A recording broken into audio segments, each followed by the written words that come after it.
Hello and welcome to this Astranti video. Today we'll be looking at break-even analysis, a subject you'll encounter in BA2 and P1. We'll start off by introducing you to the topic and then go on to look at how you can calculate the break-even point.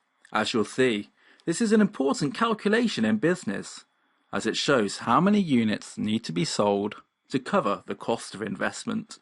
This is an extract from our video on Chapter 6 of BA2, but if you want to see the full video, this can be found on the Astranti website, where all of our CIMA Certificate resources can be accessed for free. But for now, let's jump straight in and consider break-even analysis. But to start with, I want to ask you the question, did you set any New Year's resolutions? Well, I did, and like many others, my New Year's resolution was to lose weight, and I had the goal of losing 14 pounds. So, I started by cutting back on the cakes, eating a bit more healthily. I bought an exercise video and started cycling to work, and it all started well. I was burning more calories than I was eating, so I started losing weight. But like many others, as time went by, I started to let things slip.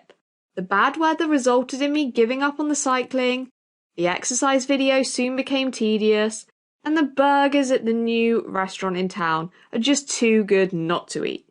So, for a while, I was actually burning fewer calories than I was eating, and so I was actually gaining weight, and as a result, I was moving further away from my goal of losing 14 pounds. Now, I've managed to get back on track in the last week or so, and I'm now burning exactly the same amount of calories as I'm eating. So I'm neither gaining nor losing weight, my weight is staying the same. So although I'm no closer to my goal, I'm also no further away. So I expect some of you are thinking, I thought I was watching a video on accounting, what does losing weight have to do with this? Well, in my current situation, where I'm burning the same amount of calories as I'm eating, I'm essentially breaking even, and in a business context, this can be compared to the situation when a business has costs which are equal to its revenues. So the business isn't generating a profit, but it's not making a loss either. So is this a good or a bad thing? Well, obviously not making a loss is positive, but just as with the losing weight example, it's not moving a business any closer to its goal of making a profit. So this means that understanding the break-even point for a business is a key piece of information, which plays a vital role in decisions such as determining the cost of a product, or the quantities of production, for example.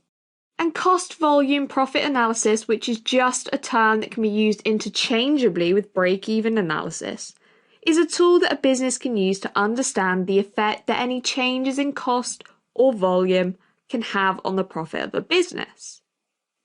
But before we go ahead and see exactly how all of this works, let's just recap some key terms that are covered in more detail in other areas of the syllabus, but which are important concepts that we'll be making use of throughout the video.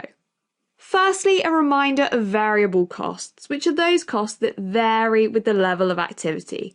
For example, the cost of materials used to make a product, like the ingredients in a cake, for example, or the cotton for a t-shirt. The more products that are being made, the more of these materials that are being used. They can be directly linked to the product.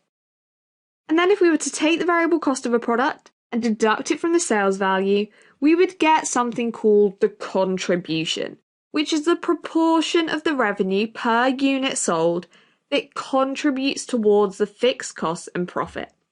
Basically, how much of the revenue is left over after deducting the variable costs, which can then be used to pay for the fixed costs the business has, like rent, for example.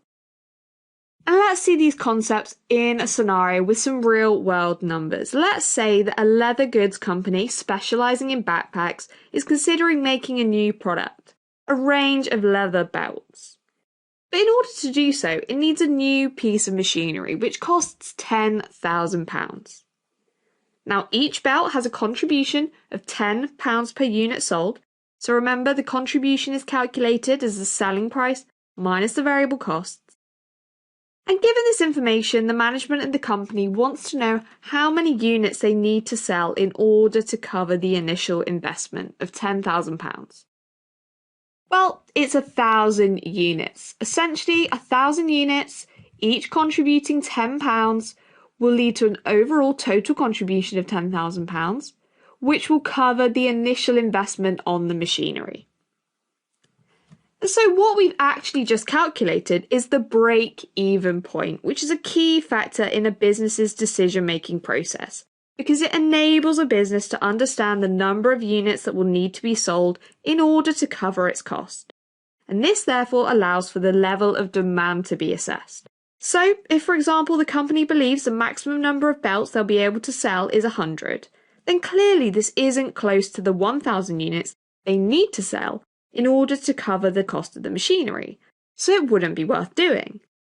But if on the other hand they predict they'd be able to sell maybe 10,000 units, then clearly this would be a project worth pursuing. So what we've just identified is that identifying the break-even point, where the costs and the revenues are equal, provides a means by which the risk in producing a product can be identified. So if the likely demand was only 100 units, it would be incredibly risky to go ahead. But if the likely demand was 10,000 units, well, then this would be much less risky. Now, clearly, most, or in fact all businesses will need to at the very least break even if they're to be sustainable in the future. And we can therefore find the break-even point using a fairly simple, straightforward calculation, where the fixed costs, so that's those costs that remain the same regardless of the production volume, such as rent, is divided by the selling price minus the variable costs. And those variable costs, you'll remember, are those costs that do vary, do change depending on the production volume, like the cost of the direct labour.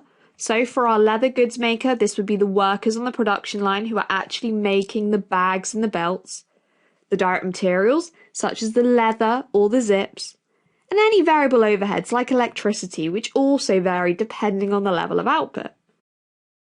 And from our recap earlier, can you remember what the selling price minus the variable costs are called? Well, that's right, it's the contribution. So you might also see the break-even point expressed as the fixed costs divided by the contribution. So let us continue with our leather goods manufacturer who've decided against making the belts, and instead they're going to focus solely on the production of its signature backpack. Now the company has fixed costs of £30,000. Each backpack has variable costs of £30 per unit, and each bag sells for £60. So the question is then, how many backpacks will the company need to sell to break even? Well, to start, we need to calculate the contribution per unit, which you'll recall is the proportion of revenue per unit sold that contributes towards fixed costs and profit. And it's calculated as the selling price minus the variable costs. So that's the £60 minus the £30, so the contribution per unit is £30. And now we can calculate the break-even point by dividing the fixed cost of £30,000 by the contribution per unit of £30. So 30,000 divided by 30 equals 1,000. So the company will need to sell 1,000 backpacks to cover its costs and break even. So we've come to the end of this video, and you should now be comfortable calculating the break-even point of a product. However, there is much more to consider in break-even analysis. Want to learn more? Well, you can find the full video on our website, where you can also access other CIMA Certificate resources for free. If you've enjoyed this video, why not subscribe to one of our social media accounts? We can be found on Instagram, Facebook, Twitter, and of course, here on YouTube, where you can find many more videos on a wide range of topics. Thanks for watching.